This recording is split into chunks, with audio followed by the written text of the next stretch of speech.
आई am Anita.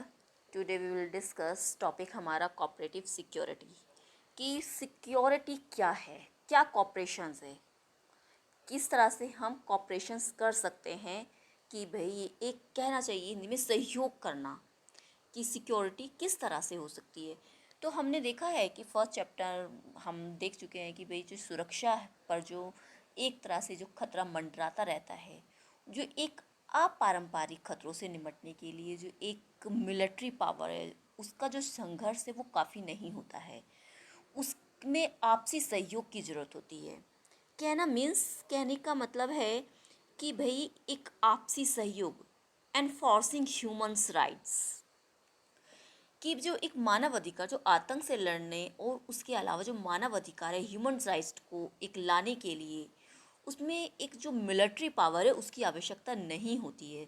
सैन्य बल की एक सीमा तक ही कारगर होता है। जो मिलिट्री पावर होती है एक सीमा तक होती है। मिलिट्री के द्वारा, सेना के द्वारा हम गरीबी नहीं मिटा सकते, खाद्य पदार्थों को उपलब्ध नहीं करा सकते हैं। जो शरणार्थी होते हैं जिनको हम कहते हैं कि भाई ये या माइनॉरिटी होती है, माइनॉरिटी के पीपुल्स होते हैं या माइग्रेशंस के होते हैं, रिफ्यूज़ होते हैं, इस तरह के जो मोमेंट उसको कंट्रोल नहीं किया जा सकता है।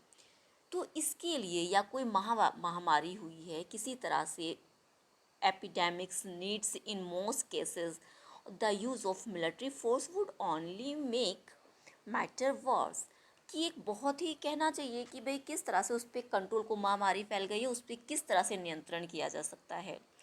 तो इसमें जो मिलिट्री है क्या वो मदद मिलेगी, ये कहना बहुत ही मुश्किल है कि उसमें वो क्या हेल्प कर सकते हैं। तो ऐसे बहुत सारे मैटर्स हैं जो कह सकते हैं मिलिट्री जो सैन्य बल के प्रयोग से मामला और भी ज़्यादा इससे बिगड़ सकता है। क्योंकि उससे क्या होता है कि अगर हम किसी चीज़ में मिलिट्री का यूज़ कर रहे हैं तो उसके अंदर क्या होगा, उसके अंदर तो और भी ज़्यादा एक तरह से खतरा हो जाएगा कि भाई उसमें और ज़्यादा खतरनाक स्थिति पैदा हो सकती है कि एक व्यावसायिक संगठन और निगम जो होता है जो एक इसमें हम कह सकते हैं कि जो एक ब्रिलियंट या इंटरनेशनल स्ट्रेटजी जो रही है इसमें इसके दौरान कि भाई किस तरह से हम पूरा कॉपरेटिव के द्वारा कि भाई किस तरह से इसमें जो कुछ हस्तियां हैं, बहुत ज़्यादा हस्तियां जिन्होंने जैसे ग्रेट पर्सनैलिटी हुई है, वो क्या है ग्रेट पर्सनैलिटी, जैसे मदर टेरेसा, नेल्सन मंडेला, इस तरह की हस्तियां हैं जो इसमें शामिल हैं।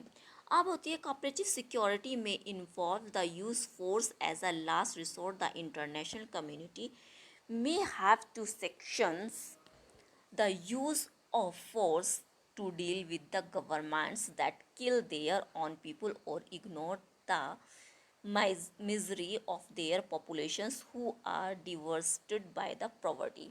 तो यहाँ हम कह सकते हैं कि सहयोग मूलक सुरक्षा में भी एक बहुत ज़्यादा प्रयोग किया जा सकता है।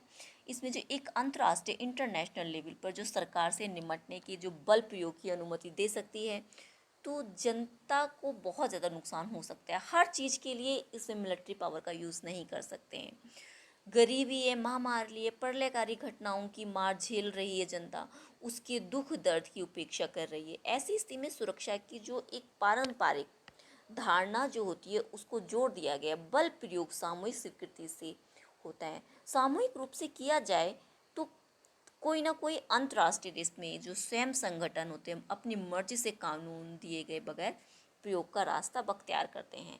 कहने का मतलब है कि भाई कि कुछ ऐसे मैटर्स होते हैं जिनका सॉल्यूशंस हम बातचीत करके कर सकते हैं, समझौता करके कर सकते हैं। सभी चीज़ें ऐसी नहीं हैं कि हम क्या करें, उसके लिए लड़ाई झगड़ा करें या सेना का प्रयोग करें, क्योंकि उससे और ज़्यादा नुकसान होता है और ज़्यादा हार्मफुल होता है।